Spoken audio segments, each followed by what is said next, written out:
பொண்ணுங்க இந்த வீடியோ மறக்காம பாருங்க. ஒரு ஃப்ரெண்டா, அண்ணனா சொல்றேன், தம்பியா சொல்றேன் கேட்டுக்கோங்க. பெங்களூர்ல 18 வயசு பொண்ணு பீரியட்ஸ்னால இறந்துருக்கு. நம்ப முடியுது அவங்களால? ஆமாங்க. 18 வயசு பொண்ணு ஹார்மோன் பில்ஸ் எடுத்து அந்த பொண்ணு இறந்துருக்கு. எப்படி ஆச்சுன்னா, பிளட் ரொம்ப ஃப்ளோட் ஆயிருக்கு. ஃபுல்லா ஃப்ளோட் ஆகி லங்ஸ் வரைய போய் இறந்துருக்கு.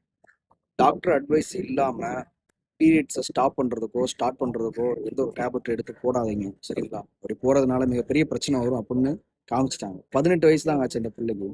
கோவிலுக்கு பூஜை பண்ண போகணும் அப்படின்னு நினைச்சு இந்த டேப்லெட் எடுத்து கண்டினியூஸா 3 days எடுத்துருக்கு. இந்த 3 நாள் கண்டினியூஸா எடுக்கும்போது என்ன ஆச்சுன்னா, ஏற்கனவே பீரியட் டயத்துல அடிவயிறு ரொம்ப அப்படியே ஆணில வச்சு குத்துற மாதிரி வலிக்கும். இது வந்து அதிகப்படியான வலியை ஏற்படுத்தி ரத்த கசிவு அதிகமா வந்து அந்த பிளட்டே ஃப்ளோட் ஆயிடுச்சு. ஃப்ளோட் ஆகிற லெவலுக்கு அந்த பிளட் போறதுனால தான் அந்த பொண்ணு இறந்துருக்கு. ரொம்ப கஷ்டமா இருக்கு கேட்கறதுக்கு.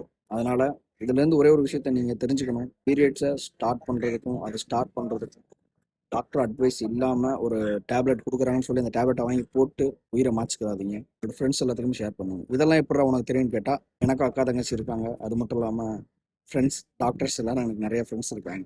அவங்ககிட்ட கேட்டு நான் தெரிஞ்சுக்கிட்டேன். என்னால் முடிஞ்ச இந்த ஒரு சின்ன விஷயத்தை அவங்ககிட்ட ஷேர் பண்ணணும்னு தோணுச்சு.